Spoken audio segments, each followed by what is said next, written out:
Hello everyone, in this video we will complete a novel the tin flute और इसे लिखा था गैब्रिलो रॉय ने 1945 में। ये जो नोवेल है सबसे पहले ये फ्रेंच लैंग्वेज में पब्लिश हुई थी और फ्रेंच लैंग्वेज में जो इसका टाइटल था वो था बोनर द ओकेज़न। लेकिन इसके बाद इसको इंग्लिश में ट्रांसलेट किया गया और इसे पब्लिश कराया गया और इंग्लिश में इसको नाम दिया गया द टिन फ्लूट, जिसको हम डिस्कस करेंगे। इनकी बात करते हैं तो इनका बोर्न हुआ था गैब्रिलो रॉय का 22 मार्च 1909 में कनाडा में और इनकी डेथ हुई थी 13 जुलाई 1983 में। इनके अगर कुछ फेमस वर्क की बात करें तो आता है हमारा द टिन फ्लूट, ये फेमस हुआ था। सेकंड नंबर पे आता है street of riches, the fragile light of earth. Fourth number पे है children of my heart and garden in the wind. ऐसा नहीं है कि इन्होंने सिर्फ इन्हीं वर्क्स पे काम किया, पर हम फेमस वर्क की बात कर रहे हैं। वैसे इन्होंने शॉर्ट स्टोरी और नोवेल दोनों पे ही काम किया है। इनको कुछ फेमस अवार्ड्स मिले, जिसमें से है गवर्नर जनरल अवार्ड। ये इनको मिला था 1947 में और ये अवार्ड इनको मिला था इसी नोवेल के लिए, द टिन फ्लूट के लिए। इसके बाद इनको कंपेनियन ऑर्डर ऑफ कनाडा का भी अवार्ड मिला था। नोवेल को स्टार्ट करने से पहले एक बार शॉर्टली डिस्कस करते हैं कैरेक्टर्स के बारे में। तो कैरेक्टर्स इसमें मेनली 6 ही कैरेक्टर हैं। फ्लोरेंटीन, जो कि इस नोवेल की प्रोटोगोनिस्ट है। इसके बाद बात आती है अजारियस, ये इनके फादर हैं। रोज एना, जो इनकी मदर हैं। जीन, जो इनका लवर होता है, जिससे ये प्यार करती हैं। इमैनुअल, जिससे ये शादी करती हैं और ये जीन का फ्रेंड होता है। और डैनियल इनका ब्रदर होता है, जिसको कि कैंसर की प्रॉब्लम होती है। अगर हम सबसे पहले इनकी फैमिली की बात करें तो इनकी फैमिली बहुत बड़ी थी। हम यहाँ पे बड़ी फैमिली की बात जॉइंट फैमिली से नहीं कर रहे हैं, बल्कि ये 12 बहन भाई थे और इनकी जो मदर थी वो स्टिल प्रेग्नेंट है अभी भी। तो फैमिली बड़ी इसलिए है क्योंकि बहुत ज़्यादा भाई बहन हैं और जो फैमिली इनकम है वो भी अच्छी नहीं है। इनका जो इकोनॉमिक स्टेटस है वो गिरा हुआ है क्योंकि इनके फादर भी बहुत अच्छी जॉब में नहीं है और मम्मी जो है वो हाउसवाइफ है। स्टोरी स्टार्ट होती है, इसकी जो सेटिंग है वो सेकेंड वर्ल्ड वॉर के टाइम की है। जब सेकेंड वर्ल्ड वॉर चल रहा था उस टाइम की सिचुएशन को दिखाया गया है। इसमें वर्ल्ड वॉर के थीम्स में वर्ल्ड वॉर को डिस्कस करेंगे हम। Florentine belongs from poor family and work as a waitress in 5 and 10 restaurant. ये रेस्टोरेंट का नाम है जहाँ पे ये एक वेट्रेस का काम करती थी। ये जॉब इतनी अच्छी नहीं है और इस जॉब से इसको बहुत ज़्यादा अर्निंग भी नहीं होती, but still she is doing, क्योंकि इसकी फैमिली को सपोर्ट की ज़रूरत है और फैमिली बहुत बड़ी है। इतनी बड़ी है कि इसके सारे भाई बहन जो हैं वो स्कूल पढ़ने के लिए नहीं जाते। इनकी जो बेसिक नीड्स हैं वही पूरी नहीं हो पाती, तो हम स्कूल के बारे में या एजुकेशन के बारे में सोच ही नहीं सकते। जो उसका स्ट्रगल है फ्लोरेंटीन का, उसको दिखाया गया है इस नोवेल में कि किस तरह से वो जॉब करती है। हालांकि उसकी ज़्यादा सैलरी नहीं है, बट फिर भी वो करती है ताकि जो उसके 12 बहन भाई हैं उनके लिए थोड़ा बहुत वो कुछ कर सके। यहाँ पे बच्चों की कंडीशन को दिखाया गया है कि बच्चों को अच्छी फैसिलिटी नहीं मिल पा रही है, उनको जो स्कूल नहीं भेजा जा रहा है, उनके एजुकेशन पे खर्च नहीं किया जा रहा है। इनफैक्ट उनके पास ऐसा भी नहीं है कि सभी बच्चों के पास शूज़ भी हों। तो अब ये सब जो कंडीशन है वो इसीलिए है क्योंकि एक तो पहले से ही फैमिली पुअर है, ऊपर से जो अर्निंग है वो नहीं है और जो बच्चे हैं वो बहुत ज़्यादा। Once a day Florentine meet Jean, एक जीन नाम का इंसान आता है रेस्टोरेंट में जहाँ वो काम करती है। वो एक वेल सेटल्ड फैमिली से होता है और वो यहाँ पे डिनर करने के लिए आता है and starts flirting with Florentine. जो फ्लोरेंटीन है स्टार्टिंग में उसे लाइक नहीं करती, पर जो जीन है उसका डेली यहाँ पे आना और डिनर करना एक रूटीन बन जाता है और धीरे धीरे जो फ्लोरेंटीन है उसका अट्रैक्शन जीन की तरफ चला जाता है और दोनों एक दूसरे से प्यार करने लग जाते हैं। अब जो जीन है उसका एटीट्यूड जो है, जो उसका बिहेवियर है, जो उसका वे है, वो 2 तरह से है। एक तरह से तो वो फ्लोरेंटीन को पसंद करता है, लेकिन जैसे ही जो उसका माइंड दूसरी तरफ सेट होता है तो वो सोचता है कि जो फ्लोरेंटीन है वो उसके स्टेटस के साथ मैच नहीं करती है, वो उसको ह्यूमिलेट फील करवाती है। तो वो कभी कभी उससे डिस्टेंस बनाता है और कभी कभी उसके पास जाने की कोशिश करता है। जो फ्लोरेंटीन है वो जीन से अट्रैक्ट हुई थी, एक उसकी पर्सनालिटी से और दूसरी बात हम कह सकते हैं कि यहाँ पे उसकी सोशल लाइफ से, क्योंकि जो फ्लोरेंटीन की लाइफस्टाइल है वो अच्छी नहीं है। वो थोड़े से पैसों के लिए जॉब करती है और जो उसके ड्रीम्स हैं वो बहुत बड़े हैं। तो वो कहीं ना कहीं जीन के थ्रू सोचती है कि अगर उसकी शादी जीन से हो जाती है तो उसकी एक वेल सेटल्ड लाइफ होगी और कहीं ना कहीं जो जीन है वो अट्रैक्टिव भी है। जीन इनवाइट करता है फ्लोरेंटीन को डेट के लिए, लेकिन जैसे कि पहले डिस्कस किया, जो जीन है उसका 2 तरह से एटीट्यूड सामने आता है। पहले तो वो उसे इनवाइट कर लेता है डिनर के लिए, डेट के लिए, लेकिन अचानक से उसको पता नहीं क्या होता है, वो डेट पर नहीं जाता।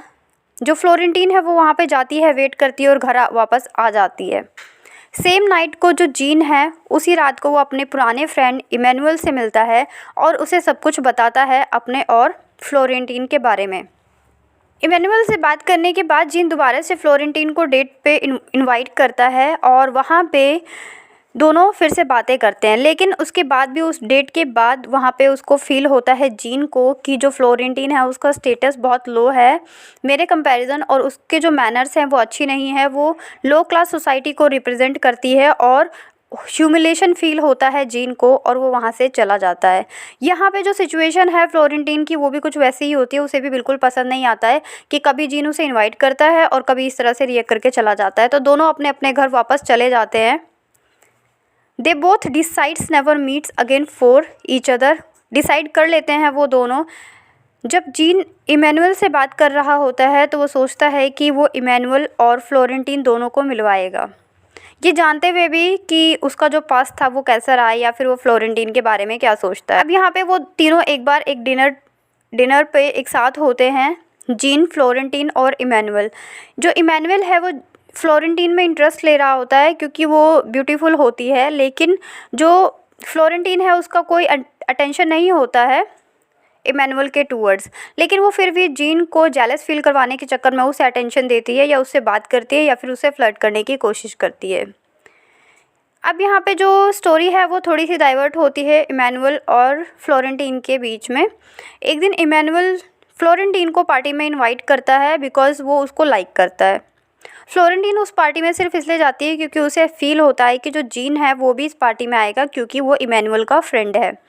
लेकिन वहाँ पे ऐसा कुछ नहीं होता है। अज़ारिस की बात आती है, जो इसके फादर हैं वो एक ट्रक लोडिंग का काम करते थे। एक दिन वो बिना अपने ऑनर से पूछे ट्रक को ले जाते हैं अपनी फैमिली को घुमाने के लिए, और उसी बीच जो ट्रक है वो ले जाते टाइम तो ठीक रहता है, लेकिन जब वहाँ से आते हैं तो वो क्रैश हो जाता है और जो ट्रक है वो टूट जाता है। ट्रक टूटने की वजह से उसके फादर को जॉब से निकाल दिया जाता है। अब ये जो स्टोरी है यहाँ पे हमने थोड़ा सा उसके फादर के बारे में देखा, तो यहाँ पे जो फ्लोरेंटीन है उसकी जो रिस्पॉन्सिबिलिटी है वो और बढ़ जाती है, क्योंकि अब तक उसके फादर थोड़ी बहुत अर्निंग करते थे बट फिर भी कुछ ना करने से तो कुछ करना बेहतर है। लेकिन अब पूरी रिस्पॉन्सिबिलिटी उसके सिर पे आ जाती है कि उसे जॉब करना है, उसे पैसे कमाने हैं, उसे अपनी घर चलाना है, उसे अपनी फैमिली को चलाना है। जो फ्लोरेंटीन है इसके बाद वो अपने लवर जीन, जिससे कि वो प्यार करती थी, उसे डिनर पे इनवाइट करती है। जो जीन है वो उसमें ज़्यादा इंटरेस्टेड तो नहीं है। हम पहले भी डिस्कस कर चुके हैं कि कभी वो उसे पसंद करता है और कभी उसको पसंद नहीं करता है। लेकिन आज जो था ये डिनर पे आता है और इनके बीच इंटीमेशन रिलेशंस बनते हैं दोनों के बीच। इसके बाद जो फ्लोरेंटीन है वो प्रेग्नेंट हो जाती है और उसे इसके बारे में पता चलता है कि जो उसका फादर है उस बच्चे का वो जीन है। अब यहाँ पे वो जीन को तो फोर्सअप कर नहीं पाती क्योंकि जीन उसकी सोसाइटी को लेकर उसको लेकर अपसेट रहता है। उसे लगता है कि उसकी वजह से उसे ह्यूमिलेशन फील करना पड़ता है। तो वो इमैनुअल को बोलती है क्योंकि वो जानती है कि जो इमैनुअल है वो उसे पसंद करता है, वो उससे शादी कर लेगा। इसके बाद ऐसा ही होता है, इमैनुअल उसे प्रपोज़ करता है और दोनों शादी कर लेते हैं। जो इमैनुअल का सोशल स्टेटस था वो अच्छा था और इससे शादी करने के बाद कुछ टाइम तक दोनों की लाइफ बहुत अच्छी रहती है। लेकिन बाद में जो फ्लोरेंटीन है उसको रियलाइज़ होता है कि उसने शादी कर ली इमैनुअल से, लेकिन वो अभी भी जीन से ही प्यार करती है। यहाँ पे देखने की बात है कि एक तरफ तो इमैनुअल से वो शादी करने के लिए फ़ोर्स करती है स्टार्टिंग में कि वो उसे प्रपोज़ करे और उससे शादी कर ले, ताकि जो उसके बच्चे का फ्यूचर हो वो एक अच्छा फ्यूचर मिल जाए उसके बच्चे को, जो कि जीन का बच्चा होता है, जिसके बारे में वो कभी बताती नहीं है इमैनुअल को, और ऐसा ही प्रिटेंड करती है कि जो बेबी है वो इमैनुअल का ही है। लेकिन बाद में उसे कुछ टाइम के बाद रियलाइज़ होता है कि उसने शादी करके एक गलती कर ली और अभी भी वो जीन के बारे में ही सोचती है, और इस तरह से जो ये स्टोरी है इसकी एंडिंग हो जाती है। तो एंडिंग तक भी इसमें देख सकते हैं कि जो उसका लव था जीन के टूवर्ड्स वो सेम रहता है। हालांकि इमैनुअल उसका हस्बैंड होता है बट कहीं ना कहीं वो अपने हस्बैंड के टूवर्ड्स लॉयल नहीं रहती। अगर हम इसकी बात करें कि इस नॉवल में कौन कौन सी थीम्स को डिस्कस किया गया, इसमें डिस्पोजिशन को डिस्कस किया गया है कि किस तरह से जो सिचुएशन है वो है इस स्टोरी में। पहले अगर हम उसके फादर की देखें, उसकी स्टोरी में कि किस तरह से उसको जॉब से निकाल दिया जाता है सिर्फ एक गलती की वजह से। अगर हम उसकी मदर की तरफ से देखें रोज़ाना को, तो जो उसकी लाइफ है वो कैसी है या किस तरह से जो उसका है उसका कंट्रोल नहीं है उसकी बॉडी के ऊपर या उसके डिसीजंस के ऊपर। यहाँ पे डिसीजंस को हम प्रेगनेंसी से रिलेट कर रहे हैं।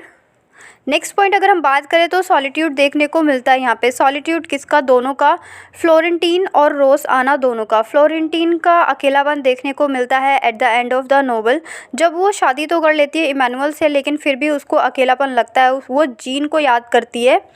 तो यहाँ पे दिखाया जाता है कि कभी कभी जब एक साथ हम किसी के साथ इंटीमेट होते हैं या शादी कर लेते हैं, लेकिन उसके बाद भी वो इंसान जो हमारा प्यार होता है उसकी जगह नहीं ले पाता है। यहाँ पे बात होती है रोज़ाना की, जो कि मदर है फ्लोरेंटीन की। उसका अकेलापन कैसे दिखाई देता है? स्टार्टिंग ऑफ द नोवेल में हमने डिस्कस किया था कि वो 12 बहन भाई हैं and her mother is still pregnant. तो जब उसका 13th बेबी होता है तो वो बहुत अकेली होती है, और जो उसका हस्बैंड होता है वो भी उसके साथ नहीं होता। On that time she realise that she is alone in the world. तो यहाँ पे दिखाया गया है कि किस तरह से कंडीशन है, किस तरह से सॉलिडिटी है इन दोनों करेक्टर्स में। नेक्स्ट इसमें फेमिनिन कंडीशन की बात की गई है। फेमिनिन कंडीशन यहाँ पे बताया जा सकता है, प्रेगनेंसी को लेके बताया जा सकता है, या फिर जो मेल वर्ड है वो किस तरह से वुमेन्स को देखता है उसको भी दिखाया जा सकता है। यहाँ पे जो जीन है वो एक तरफ तो शादी नहीं करना चाहता फ्लोरेंटीन से, क्योंकि वो उसके स्टेटस को देखता है, वो फील करता है कि वो ह्यूमिलिएट फील करता है जब वो उसके साथ रहता है, लेकिन जब उसके साथ रिलेशन बनाता है तो उसे कुछ भी गलत नहीं लगता है। तो यहाँ पे एज अ ऑब्जेक्ट ट्रीट किया गया है वुमेन को, फ्लोरेंटीन को।